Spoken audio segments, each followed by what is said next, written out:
Assalamualaikum warahmatullahi wabarakatuh. Sebelumnya perkenalkan nama saya Tasbihan Prayoga dengan NPM akhir 161. Di sini saya akan sedikit menjelaskan tentang materi-materi yang sudah disampaikan oleh Ibu Melia. Baik, langsung saja. Di materi yang pertama itu ada perkembangan dan pertumbuhan. Apa itu pertumbuhan? Nah, pertumbuhan adalah perubahan yang terjadi pada suatu objek yang sifatnya cenderung terbatas namun bisa diamati secara langsung menggunakan indera. Nah, pertumbuhan ini sifatnya itu terbatas. Jadi hanya ada batasnya gitu. Jadi kalau manusia itu pertumbuhannya ada sampai usia berapa gitu. Dan bisa diamati langsung menggunakan indera dan ini bersifatnya kualitas gitu. Bisa dihitung. Nah, selanjutnya ada perkembangan. Nah, perkembangan adalah bertambahnya kemampuan atau skill dalam struktur dan fungsi tubuh yang lebih kompleks dalam pola yang teratur dan dapat diramalkan sebagai hasil dari proses pematangan. Nah, perkembangan ini lebih ke kuantitas gitu. Jadi hasilnya tidak bisa dihitung tapi bisa kita rasakan. Nah, di sini juga ada beberapa faktor yang mempengaruhi pertumbuhan dan perkembangan. Nah, yang pertama di sini ada nutrisi. Jelas sekali nutrisi akan sangat berpengaruh kepada pertumbuhan dan perkembangan. Nah, contoh seperti yang ada di dalam gambar ini. Di gambar yang sebelah kiri terlihat seseorang dengan badan yang atletis dikarenakan pola makan yang benar dan ya pola makanannya yang benar. Dan itu sangat berpengaruh kepada pertumbuhan dan perkembangan. Hmm, berbanding terbalik dengan yang foto yang di sebelah kanan, dengan nutrisi yang dikonsumsinya itu tidak baik, bisa dilihat itu juga bertumbuh ya, juga berkembang, tapi itu lebih ke negatif sih kelihatannya gitu. Nah, langsung yang selanjutnya ada kondisi psikologis. Kondisi psikologis, nah, kondisi psikologis pasti sangat berpengaruh kepada pertumbuhan dan perkembangan di mana pola pikir di mana kondisi psikologis ini adalah eh, awal dari pemikiran gitu. Jadi gimana kita mau berkembang atau ya gimana kita mau berkembang jika kondisi psikologis kita tidak baik gitu. Seperti kalau kita akan melakukan sesuatu, kalau tidak mood kan suka malas gitu ngerjainnya. Jadi kondisi psikologis itu ngaruh kepada pertumbuhan dan perkembangan. Nah, yang selanjutnya ada lingkungan. Seperti yang dilihat di gambar ya, lingkungan sangat berpengaruh kepada pertumbuhan dan perkembangan. Di mana dilihat di gambar itu anak SD yang terbawa oleh lingkungannya merokok itu berpengaruh kepada pertumbuhan karena apa merokok sejak dini itu bisa kecentet gitu kalau bahasa Sundanya mah gitu. Jadi lingkungan juga berpengaruh lah kepada pertumbuhan dan perkembangan. Jika kita eh, me, jika kita berkumpul dengan orang-orang yang lingkungannya yang mengajak kita kepada kebaikan lah, mengajak kita untuk berkembang gitu. Pasti kita juga akan ikut berkembang. Eh, sebaliknya jika lingkungannya tidak mau berkembang, pasti kita juga tidak akan berkembang gitu. Nah, yang selanjutnya ada kondisi biologis. Eee, Kondisi biologis itu sudah pasti, di tidak sudah pasti berpengaruh kepada pertumbuhan dan perkembangan, di mana biologis itu adalah asal mula kita. Eee, Bisa dilihat contoh itu biologis itu bisa dilihat dari turunan, itu jika anaknya pendek, rata-rata pasti orang tuanya juga ada yang pendek gitu. Dan secara motorik juga ada sistem keturunan gitu. Jika orang tuanya agak telat, mungkin anaknya juga agak telat gitu. Selanjutnya ada aktivitas fisik. Nah, pada yang aktivitas fisik ini berpengaruh karena di contoh gambar juga yang kerjanya rebahan saja itu cenderung lebih ke cenderung lebih ke negatif ya berkembangnya, bertumbuhnya gitu. Beda dengan orang yang suka beraktivitas fisik lah.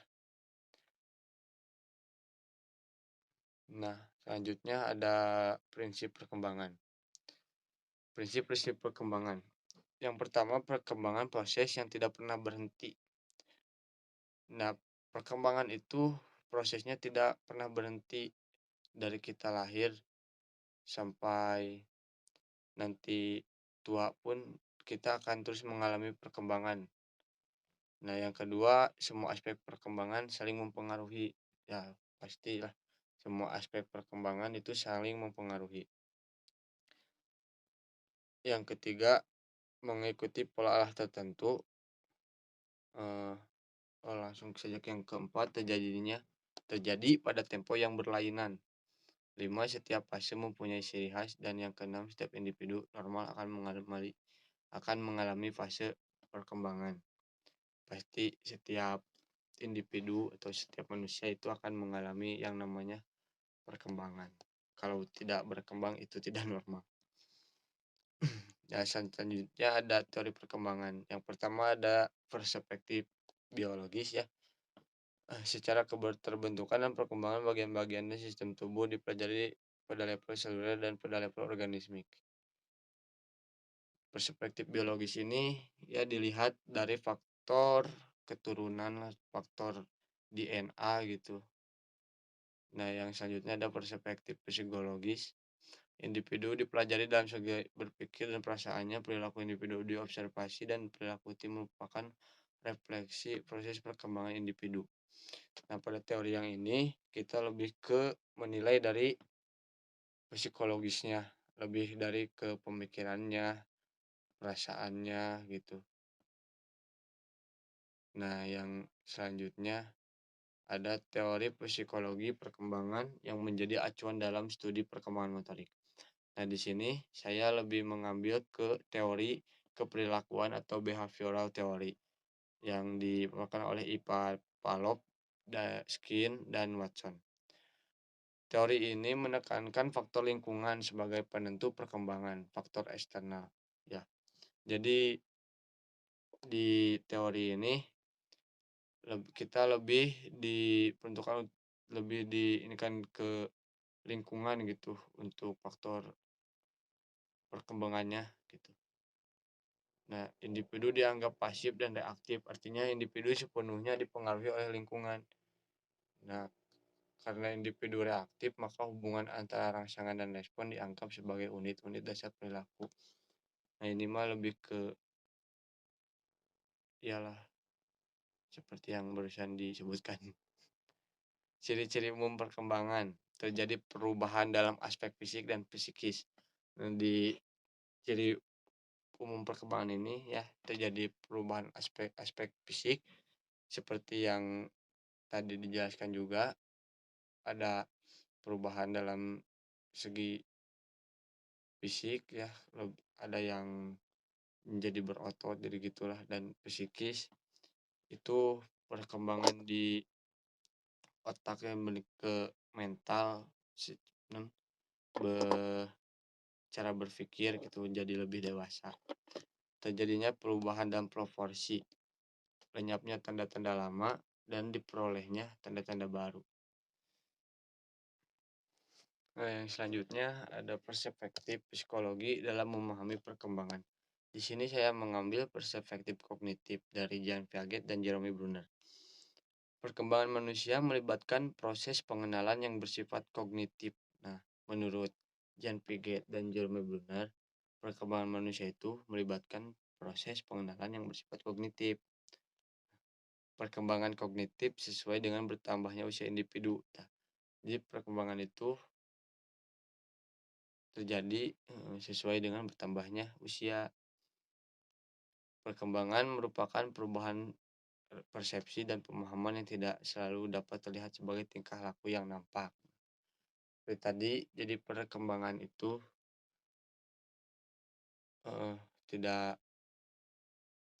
tidak terlihat, tidak nampak, tapi bisa dirasakan. Proses perkembangan kognitif merupakan suatu proses genetik, proses yang didasarkan atas mekanisme biologis perkembangan dan sistem saraf. Nah, selanjutnya ada tugas-tugas perkembangan dan permasalahannya. Tugas perkembangan. Suatu tugas yang muncul pada periode tertentu dalam rentang kehidupan individu, yang apabila tugas itu berhasil dituntaskan akan membawa kebahagiaan dan kesuksesan dalam menuntaskan tugas berikut.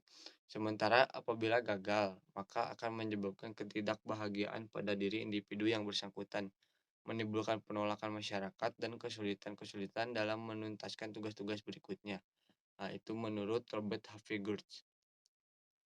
Permasalahan dalam tugas-tugas perkembangan. Nah, ada beberapa permasalahan dalam tugas-tugas perkembangan. Di antaranya ada peserta didik yang sulit atau lama memahami suatu materi. Jika kita sudah mengajar, pasti kita akan menemukan peserta didik yang seperti itu. Selanjutnya peserta didik yang kurang tidak pandai, ya pastilah. Peserta didik yang nakal, peserta didik yang malu, peserta didik yang kurang memiliki motivasi dalam belajar. Nah, nanti kita dituntut untuk bisa memahami lah bagaimana cara kita untuk me, untuk kita me-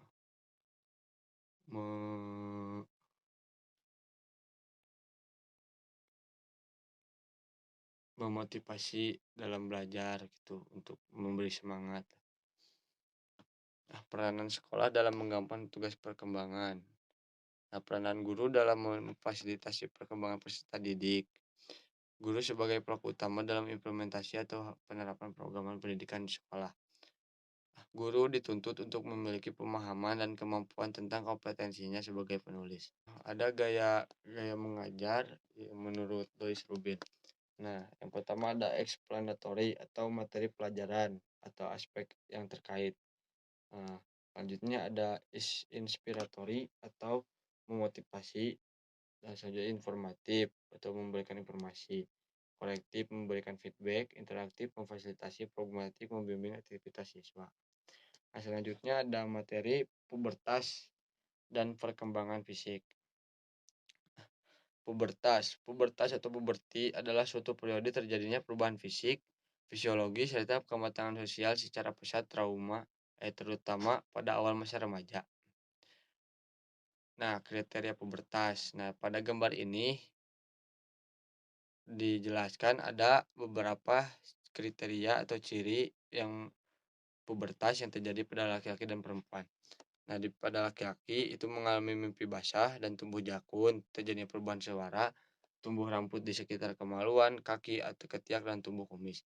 Nah, sedangkan di perempuan yaitu mengalami menstruasi, bertambahnya besar buah dada, tumbuh rambut di sekitar kemaluan atau ketiak, dan bertambah besarnya pinggul. Makna periode remaja. Yang pertama ada menurut Buhler, Masa makna periode remaja itu adalah masa kebutuhan saling mengisi. Nah, jadi di masa remaja itu masanya kebutuhan saling mengisi. Jadi kita itu, butuh saling lah gitu. Nah, selanjutnya ada Spanger, masa pertumbuhan kesadaran akan aku, jelasnya tujuan hidup. Nah, jadi di masa remaja itu, eee, ada kesadaran akan jelasnya tujuan hidup tuh. Selanjutnya ada Hoffman, masa perbentukan sikap-sikap terhadapnya segala sesuatu yang dialami individu. Nah, jadi masa remaja itu masa pembentukan sikap-sikap lah gitu. Dan terakhir ada menurut Erikson, masa yang amat kritis di mana masa remaja itu kita memiliki pikiran-pikiran yang kritis. Nah, dan yang terakhir ada tugas perkembangan remaja. Yang pertama ada menerima keadaan diri dan penampilan diri. Nah, di masa perkembangan remaja, eee, mereka harus menerima keadaan diri mereka dan berpenampilan dan bisa, eee, menjaga penampilan diri lah gitu. Nah, selanjutnya ada berperan sesuai jenis kelamin. Nah, ini yang bahaya ya. Kita sebagai remaja kita harus bisa berperan sesuai jenis kelamin lah, jangan lelaki jadi bencong gitu atau sebaliknya lah. Selanjutnya membentuk hubungan dengan sebaya secara dewasa. Kita di masa remaja itu pastilah meni eee, menuju dewasa gitu. Jadi kita membentuk hubungan dengan teman-teman itu juga secara dewasa. Nah, terakhir mengembangkan kemandirian. Jadi di masa remaja itu kita juga harus mengembangkan kemandirian kita gitu. Jadi lebih mandiri lagi, lebih dewasa lah intinya mah gitu. Mungkin sekian dari presentasi atau ya sekian dari saya.